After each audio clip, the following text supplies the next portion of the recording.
আমরা নকলমুক্ত পরিবেশে পরীক্ষা চাই। আসসালামু আলাইকুম।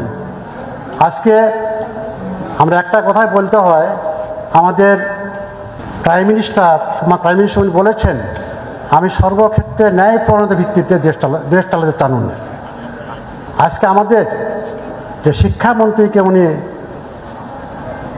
আমাদেরকে মাঝে দিয়ে উনি প্রমাণ করেছেন উনি আসলে ন্যায়পরায়ণতার ভিত্তিতে দেশ চালাতে চান।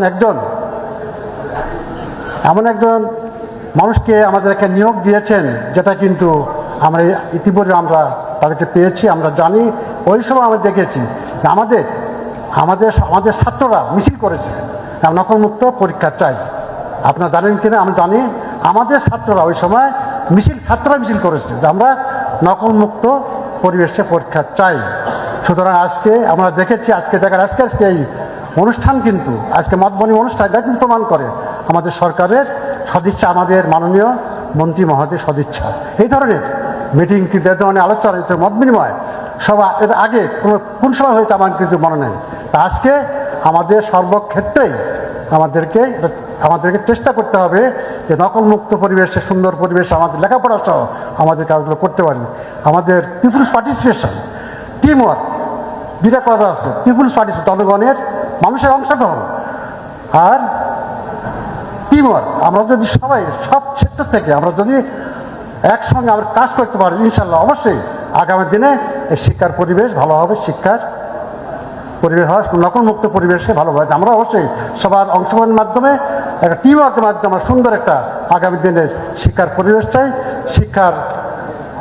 আমার পরীক্ষা চাই। আজকে এখানে আমি আর কিছু বেশি বলবো না, আমাদের মন্ত্রী উনি বলবেন, ওনার অভিযোগ ব্যক্ত করবেন। আমি একটু বলি যে উনি আসলে অনেক ব্যস্ততার মাধ্যমে, আমি দেখেছি ওনাকে সংসদে, আমি ওনার সাথে কথা বলেছি, কিন্তু যে আজকে গতকাল সংসদ শেষ হয়েছে, তারপরে এত কষ্ট করে আজকে উনি যে রাজশাহীতে এসেছেন আমাদের মত বিনিময় সভায়, এটা কিন্তু তার তার আমাদের রাষ্ট্রের প্রতি যে অনুভূতি, এটা কিন্তু প্রকাশ করেছে।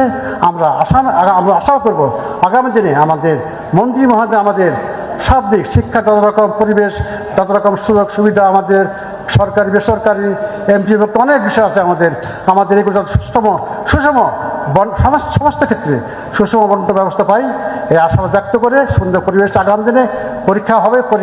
এই আশা ব্যক্ত করে আমি সবাইকে ধন্যবাদ দিই। সবাইকে ধন্যবাদ। আল্লাহ হাফিজ। অগ্রযাত্রা প্রতিদিন নির্ভীক প্রত্যয়ে উজ্জীবিত।